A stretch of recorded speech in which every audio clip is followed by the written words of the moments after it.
Okay, this is going to be a video in which I speculate heavily because I don't really know anything. I mean, I know things, but I don't really know about what goes on within the corridors of power, which is what I'm going to be speculating about in this video. So I don't claim any inside knowledge. It would be foolish for me to to make like I know that I'm right about any of this, but it's informed speculation on my part. All right. So again, I ask for some latitude, and I will try not to make this too long. But those of you who do watch to the end, even if it's on 1.5 speed, I'm very thankful to you. And wish there were more of you, but I guess part of that's on me, isn't it? To be as entertaining a son of a bitch as I possibly can to keep you tuned in till the bitter end.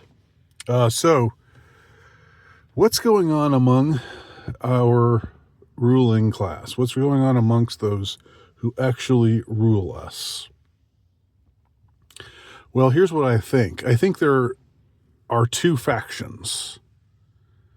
I think there's the completely off the wall, crazy, sadistic, over the top, reptilian faction. The kind that we see represented at the World Economic Forum, and where they're talking about how we're just gonna, we've just got to control everybody, and and censor everybody who says anything that we don't like, and we've got to stomp on nationalism wherever it manifests its ugly head, and all of you'll own nothing and be happy. We need to wear masks forever. We need to get as many shots as they could possibly give us, and we need to close our businesses and stay home forever. And all the stuff that they were really pushing hard in 2020, because I think that faction, that crazy sadistic faction, held sway back then. But now I think it's gone into the hands of the other faction of the rulership of the ruling class, of whom Elon Musk is like the most conspicuous representative, because he's conspicuous because he's somebody his name is well known. He's ever present. He makes his views on things known, and he's come to represent somebody who's extremely rich and powerful, but who's now going the opposite way, or not really the opposite way, but it's more of a like, okay, let's moderate things a bit. Let's not go overboard. Again, I don't know what's in Elon's heart. Maybe he's a really good guy. Maybe the costume, where the Baphomet costume that he's wearing isn't really Baphomet, or it was all just a prank, or all in fun. And maybe the Neuralink thing is something where he means well, and we've just been misconstrued. I don't know. I don't know for sure whether he's a bad guy who's pretending to be a good guy, or pretending to be not so bad of a guy, or if he's actually kind of a good guy. And that goes for the rest of the faction, whoever they are. I'm going to call them the realists. So we've got the realists and we've got the sadists. I think that's the way I'll categorize the two of them. The realists say, they point out, very reasonably, look, we can't keep declaring war on, half of the population. We can't keep imposing our over-the-top tyrannical ways upon upon half of the population, at least half. Because in the United States anyway, it's always like a half and half proposition. At least if you talk about Democrats and Republicans, people who vote red versus voting blue, it's probably more than half. If you consider that there probably still are people out there, well, there are people out there who don't vote, and there are people out there who maybe still vote Democrat, but for some reason still vote Democrat, but are more reasonable than the Democrats are. The Democrats running for office are. So in any case, we've got to. Here's what the realists are saying. We are going to foment chaos. We're not going to get people under control. We're not going to. It's not the path to creating the world that we want to create if we absolutely make half of the population feel totally alienated, totally disenfranchised, totally unrepresented, and make it seem like we don't, we're absolutely we don't care about them at all, and that anything that they ever say in response to our mandates, we just imperiously reject, and we call them names, and show even further hostility towards them, and double down and triple down and quadruple down on our hatred towards them. That's not serving our purposes. Okay, now this is if because I'm not black-pilled, but I am of a cynical nature, particularly when it comes to power, because power corrupts. So if Elon and his faction are really on, and the World Economic Forum people, and all of those crazies and all of those psychos and all of those degenerates, outward degenerates, overt psychos. If they're really all on the same side, but it's just a question of one side just wants to push for it all now, and the other side says, well, come on, we got to be wiser than that. We've got to bide our time. We can't just lose half of the population. We've got to make them feel like they're part of this too, and like we take their ideas seriously. If we just alienate them, then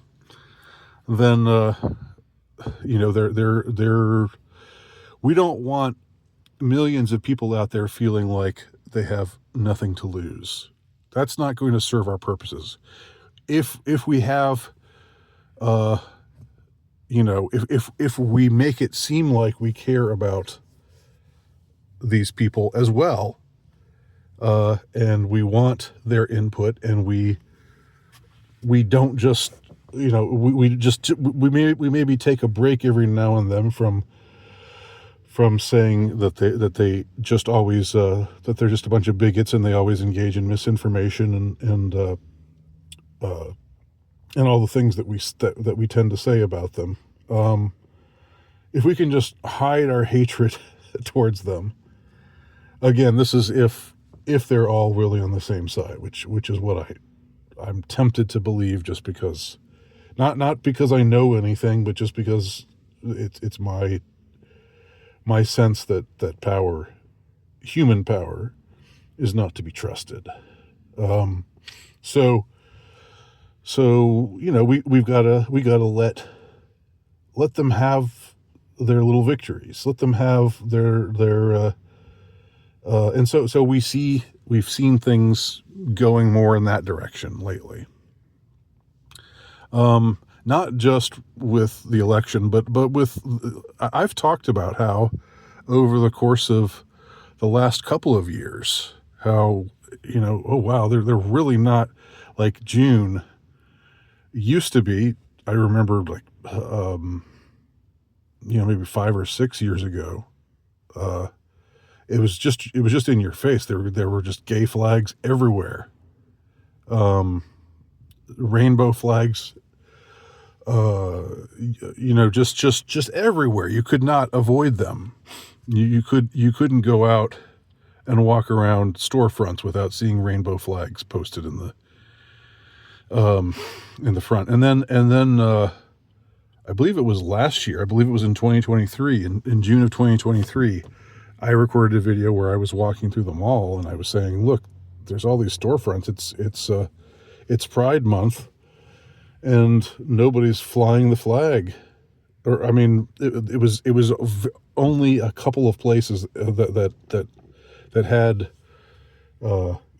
some emblem, something they're saying that they were down for the cause. And it was not a very obtrusive, even in those cases. So I was saying to myself, this looks like a strategic move on their part, like some of them just know that if they just keep thrusting this at us all the time, it's baiting the bull. If you're a bullfighter and you're waving the gay flag in front of the bull, that bull is seeing the rainbow colors, which is what red is to a bull. Or I know they say bulls are colorblind. I don't know, but what red is supposed to be to a bull. That's like if you're a power hungry sadist who hates people, and you then of course you get some sick kind of joy from baiting them, from infuriating them. But if you have a reasoning side to you, if you understand that it's not, if you understand prudence, then you don't do that so much, and it seems like, I mean, and maybe it's just a strategic thing, but even if it is just a strategic thing, it's relevant. And it seems like they've taken, even though we've got the new Jaguar ad, which I haven't talked about yet, but I mean, it's just so, I can't, it's funny. It's like a sketch. I don't know. I can't even get outraged by it. To me, it's just so dumb. It's like, I'm taking is this, it's like, I can't help but think that the Jaguar people are trying to put one over on us. But in any case, there's still some corporations that are going in that direction, but there are a lot more who are holding back, who are, not doing the gay, not flying the gay flag, not pushing for DEI, not talking about how you have to force behaviors, again, don't anybody misunderstand me. I don't want to hear comments like, they're still doing it. They're still doing it. Don't be fooled. I know. Calm down. I know it hasn't been. I know that the push for DEI and for the normalization of perversity and and all the things that they love. I know that's still around. But I'm saying that there is some significance in the fact that they're not doing it so overtly, and they're not taking so hectoring a tone, and not wagging their fingers at us condescendingly, because some of them at least must be prudent enough to know that that's not getting them anywhere. In fact, that's counterproductive if they want to get people on board.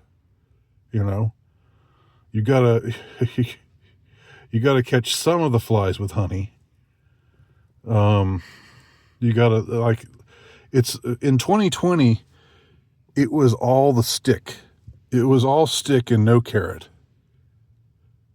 There's that's the they talk about different ways of catching flies with honey or with vinegar, and then there's also the metaphor of the carrot or the stick.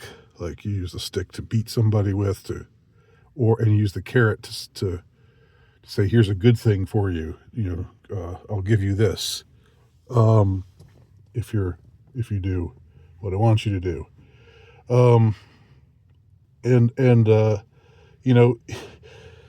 Like, even even a slave owner, let's say, a slave owner who doesn't really see his slaves as properly human, or who doesn't, who is no humanitarian, but still understands that, if you just beat them and yell at them all the time, that doesn't create the best conditions for getting work done. If you want them to work for you, you want them to be loyal to you, you have to take care of them and show that show your beneficence, your noblesse oblige. I don't think that's the right way to say that, but you know what I'm saying. So, if we're just slaves on their plantation, the World Economic Forum types are the ones who just want to whip us to death, who just want to keep on, they don't understand anything but the whip. They're so full of hatred for us, and they're so hell-bent on achieving their agenda of world domination and world enslavement and I don't know, pushing us all into pods and making sure we own nothing, like they said would happen. And that was an actual quote from a World Economic Forum. That's not misinformation. You will own nothing and be happy. It can't be repeated enough times that's what they said. That's what they stand for. But, again, there are some who just don't see anything but the whip. And it seemed like in 2020, with everything that was going on in 2020, it was all whip all the time. It was all stick all the time. It was all vinegar all the time. I'm exaggerating a little bit, of course, because there were exceptions to that rule. I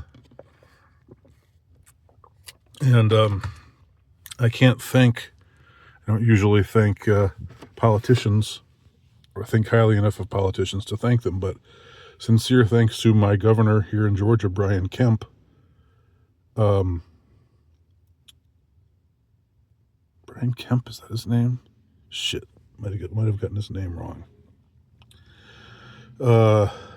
But whoever he is, I think it's Brian Kemp. But I never knew how crucial him getting elected in 2018 was, and he just barely prevailed against that awful lady who lost twice and now is writing is writing novels, and that they wanted to make the ruler of the galaxy. Anyway, so we had people like him, who said, no, we're not gonna shut we shut everything down for a month or so. Now we're gonna start opening things back up again. We're gonna let people swim on the beaches. We're not going to make people wear masks all the time. We're not going to punish you for not getting the shot. That was a little bit later. I mean, it all. If he had lost, then Georgia would have been a very different state. The state of Georgia, the state of the state would have been very different, and I would have probably wound up in prison. Because I'm only saying that half kiddingly. Because I don't think I could have handled. I think I would have been pushed into civil disobedience if we were ruled over by someone like Gretchen Whitmer, or if we were ruled California style here in the state of Georgia. Anyway, I'm rambling a little bit. I'm getting a little bit off the subject, but I think I've made my point. All right. So what do y'all think? If you want to, again, it's just speculation.